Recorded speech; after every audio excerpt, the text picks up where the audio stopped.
اور رسول اللہ کے ارہاس بھی ہیں، معجزات بھی ہیں۔ ارہاس کا معنی اعلان نبوت سے پہلے اور معجزات کا معنی اعلان نبوت کے بعد۔ ارہاس میں رسول پاک کا 4 مرتبہ شق صدر ہوا ہے، سینہ مبارک سے دل اقدس کو نکال کے دھویا گیا ہے۔ 2 مرتبہ اعلان نبوت کے بعد، 2 مرتبہ اعلان نبوت سے پہلے۔ جو پہلے 2 مرتبہ شق صدر ہے وہ ارہاسات میں ہے، اور اگلے 2 جو ہے یہ معجزات میں۔ پہلا 2.5 سال کی عمر میں دل اقدس کو نکال کر دھویا گیا تھا، جب حضرت رسول پاک علیہ السلام اپنے بھائی عبداللہ بن حارث، عبداللہ بن حلیمہ سعدیہ، ان کے ساتھ کھیلنے میں مصروف ہیں، بیٹھے ہیں، اور اس بھائی نے آ کر عبداللہ نے اپنی اماں حضرت حلیمہ کو بتایا، اماں وہ میرا رضائی بھائی جو ہے اس کو چند بندوں نے لٹا دیا ہے، لٹانے کے بعد اس کے سینے کو پھاڑا ہے، امی آؤ۔ حضرت اماں حلیمہ دوڑتی گئی، آنن فانن پہنچی، کچھ بھی نہیں تھا، لیکن یہ کہ رسول اللہ قدر پریشان، جیسے بچپن کی فطرت، قدر پریشان تھے، تو انہیں سینے سے لگایا، پوچھا بیٹا کیا ہوا؟ آپ علیہ السلام نے بات بتا دی، یوں ہوا۔ تو انہیں سینے سے یوں بٹن جو اس زمانے کے تھے کھول کے دیکھو تو کچھ بھی نہیں ہے۔ حیران ہو گئی اماں حلیمہ کہ کیا ہو گیا، بچے نے آج تک جھوٹ نہیں بولا اور ابھی یہ کہہ رہا ہے تو سچ ہی کہہ رہا ہے، اور ادھر کوئی نشان ہی نہیں ہے۔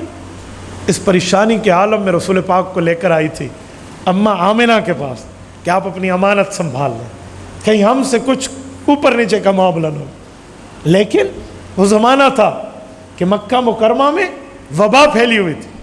اماں آمنہ نے کہا احسان پورا کرو، اب تو وبا پھیلی ہے، اس بچے کو اور بھی لے جاؤ۔ 4 سال حضور یہاں رہے ہیں۔ جس جگہ یہ معجزہ ہوا ہے نا سمندری کے دوستو، یہ ارہاس ہوا ہے جس درخت کے نیچے، جس علاقے میں، اس جگہ کا نام ہے وادی بنو سعد۔ میری زندگی کی خواہش تھی کہ میں کبھی وہاں جاؤں، بڑی خواہش تھی، میں نہیں جا سکا کیونکہ ادھر حجاج کو، عمرے والوں کو تو پہلے جانے کی اجازت نہیں ہے نا، وہ جگہ ہی ایسی ہے، بالکل علاقہ ممنوع ہے، نو انٹری ہے وہاں عام بندے کی۔ اللہ سے مانگ کے اللہ رب العزت نے ایک ویزا عطا کیا جسے زیارہ حکومیہ کہتے ہیں، اس ویزے کی بنیاد پہ ادھر جا سکتے ہیں۔ لیکن یہ کہ ہم یہاں سے گزر رہے تھے، گزرنے کے لیے فیملی چاہیے، رب العزت نے اس کا انتظام فرمایا۔ میں مکہ مکرمہ میں میری جو تیسری ساس ہے ان کے ساتھ اللہ رب العزت نے ہمارا سفر کرایا، ہم بطور فیملی وہاں گئے ہیں۔ میں نے اپنی آنکھوں سے اس جگہ کو دیکھا ہے اور اس کا دیدار کیا۔ میں نے تقریباً 3.5 سے 4 گھنٹے یہاں بتائے ہیں، اس وادیوں میں، اس پہاڑوں پر، اس سنگریزوں پر، ان مکانات پر، ان نشانات پر جہاں رسول پاک کے 4 سال کا بچپنا گزرا۔ یہ طائف سے 70 کلومیٹر سامنے وادی شفا کو کراس کر کے آپ آگے چلیں گے، 70 کلومیٹر، پھر برلب سڑک، آپ وہاں جائیے۔ میں وہاں گیا، رب کریم نے بڑا فضل فرمایا، اس گھر میں جس کو حضرت اماں حلیمہ کا گھر کہتے ہیں، وہاں ایک کنواں اس کے ساتھ ہوتا تھا، جس کنویں سے آپ نے پڑھا ہوگا کہ پانی بھرا جاتا تھا، پھر بکریوں کو پلایا جاتا تھا، پھر وہ پانی خود استعمال کرتے تھے۔ 1400 سال گزر گئے، وہ کنواں آج بھی اسی حالت میں موجود ہے۔ ہاں، اس کی منڈھیریں پکی کر دی گئی ہیں، واٹر پمپ لگا دیا گیا ہے، باقی معاملات اور ہیں، لیکن وہ اوریجنل شکل میں ہے۔ تھوڑی بہت اس کی ترمیم کے ساتھ، اضافے کے ساتھ، تھوڑی تعمیر کنسٹرکشن کے ساتھ وہ وہاں موجود ہے۔ اور وہ مکانات اگرچہ اب ان کی چھتیں نہیں ہیں لیکن ان کے دیواریں ضرور ہیں، ان کی وہ حالت جس میں رسول پاک رہے ہیں، وہ دیکھ کر بندہ حیران ہو جائے۔ جنہیں اپنے ضبط کے بندھن کو بڑا کنٹرول کیا، ہم 4 گھنٹے وہاں روتے گزرے۔ وہاں کی کیفیت بیان سے باہر ہے، یہ الفاظ میں نہیں بتا سکتا، یہ فیلنگز ہے، یہ احساس ہے۔ آپ ایک نظر دیکھیں گے نا کہ وہ پہاڑ ہے جن پر میرے نبی کی براہ راست نظر پڑی تھی، یار یہ وہ گھر ہے جس گھر میں بچپنا رسول اللہ کا 4 سال رہا ہے۔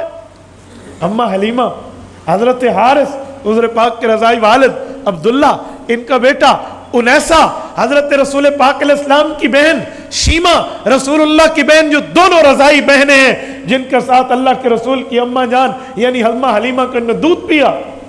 اور وہ منظر، اور مشکات میں ایک روایت آتی ہے، حضرت شیما فرماتی ہیں، شیما حضرت حلیمہ کی بیٹی ہیں، یہ رسول اللہ کی دودھ والی بہن ہے. اللہم ابقنا فینا محمدا، کہتی ہیں جب میں جھولا جھولاتی تھی نا اپنے بھائی کا تو میں یہ لوری دیتی تھی کہ اے اللہ اسے کچھ نہ کہنا، ہمارے لیے اسے باقی رکھ، ہمارے لیے اسے باقی رکھ. اس شیما کی رسول اللہ سے ملاقات ہے.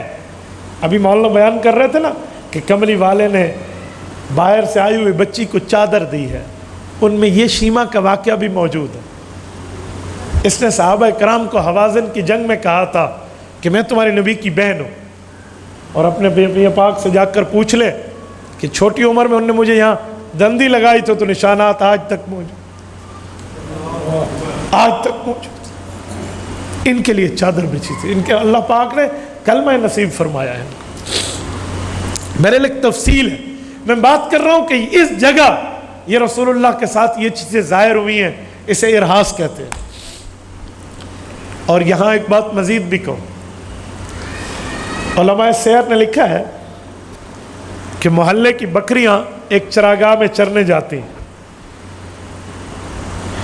اماں حلیمہ کی بھی جاتی، شام کو جب واپس آتی تو اماں حلیمہ کی بکریوں سے جو دودھ نکلتا نا وہ باقیوں کی بکریاں ملا کر بھی وہ دودھ نہ دیتی.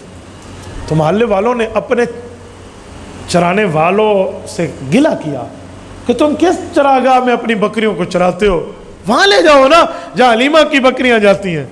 تو بچیاں کہتی تھی اللہ کی قسم ہم بھی وہاں لے کر جاتے ہیں. لیکن انہیں کیا معلوم کہ اس گھر میں کون آ چکا ہے. یہ رسول اللہ کے ارحاس ہے.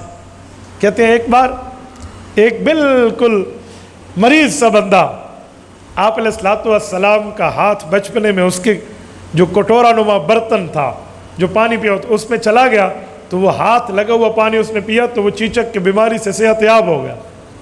تو کہتے ہیں اس دن سے تو لائن بند گئی کہ جس کو بیماری ہوتی ہے کہتی اسے اپنے اس پیارے بچے سے کہیں اس میں ہاتھ ڈالے، ہم پانی پیئیں گے ہمیں شفا ملے.